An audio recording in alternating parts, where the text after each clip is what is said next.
What's up, you guys? It's your girl Aubrey back with another Aubrey Recorder. Okay, what am I doing? Anyways,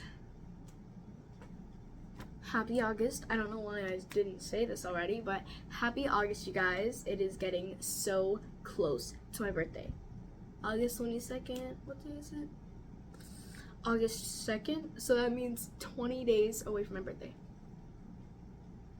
Less than 3 weeks until my birthday. Stop. I'm so excited. Okay. Anyways, y'all. We're not talking about birthdays today. We're talking about space science. Mercury and Venus. I just revealed the topic, but that's okay. We're gonna be reading it anyway. Alright. As you guys know, today's topic is Mercury and Venus. So let's get into it. Terrestrial planets. Because of certain similarities in their physical characteristics, the 8 planets of our solar system are divided into terrestrial, Earth-like planets, and gas giants or Jovian planets. The terrestrial planets are Mercury, Venus, Earth, and Mars, the 4 planets closest to the Sun. They are rocky in nature, relatively small, and have very high densities. Only Venus has a dense atmosphere. Earth is the largest terrestrial planet. The other Earth-like planets have from 38 to 95% of Earth's diameter, and from 5.5 to 82% of Earth's mass. Wow. Mercury. Mercury is the planet closest to the Sun. It has almost no atmosphere. Its surface temperature is 440 K, or 332 degrees Fahrenheit. It orbits around the Sun with a period of 88 terrestrial days. By bouncing radar signals on its surface, astronomers have measured a rotational period of 59 Earth days. A day on Mercury lasts actually 176 Earth days. Can somebody calculate the hours for me?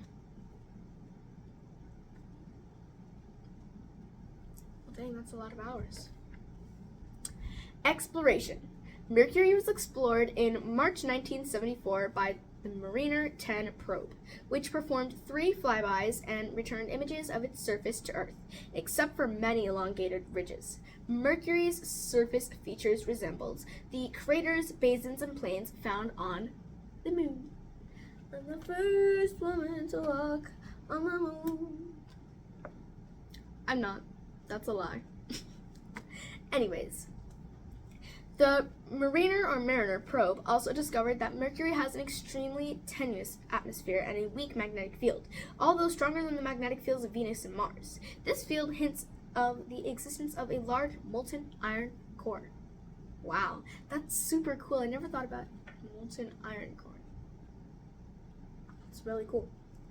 The terrestrial planets are the 4 planets closest to the Sun. They are significantly smaller than the gas giants, a group of asteroids, rocky or metallic space objects called the main belt orbits between the terrestrial planets and the gas giants. That's really awesome. Mission to Mercury. In August 2004, the messenger mission to Mercury was launched. In 2008, it was announced that the probe had discovered water in Mercury's atmosphere during a flyby. It entered planetary orbit and began collecting data in 2011. Venus. Venus is the closest planet to Earth and the brightest object in the sky. Venus has a diameter of 12,102 kilometers, or 7,520 miles, about 644 kilometers, or 434 miles, smaller in diameter than Earth, or diameter. It is nearly as massive and dense as Earth. Like Earth, Venus has an atmosphere. Its cloud cover has long been known. Venus revolves around the Sun in 224.7 Earth days. That's really cool. Its rotation is very, very slow, 243 days and retrograde. The Venusian day is equal to 118 Earth days, so Mercury, 176 and 118. Okay, that's a lot of Earth days. The Venusian atmosphere consists almost entirely, or 97%, of carbon dioxide, some nitrogen and water, and minute amounts of hydrogen chloride, HCl, and hydrogen fluoride, HF. The atmosphere absorbs much of the infrared radiation from the planet's surface, causing the heating of the atmosphere known as the greenhouse effect. The cloud cover is at an altitude of 50 kilometers, or 31 miles, and consists of droplets of sulfuric acid. The upper clouds move at 350 kilometers, or 224 miles per hour, and circle the planet in 4 days. Wow. Surface of Venus. The U.S. space probe Magellan scanned the surface of Venus with radar waves to produce this image.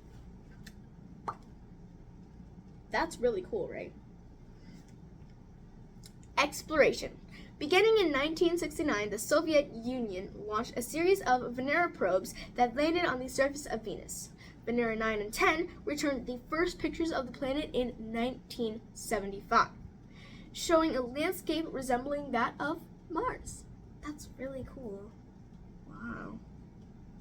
In 1982, two more Venera probes sent back to Earth the most sophisticated and detailed analysis of the surface of Venus to date.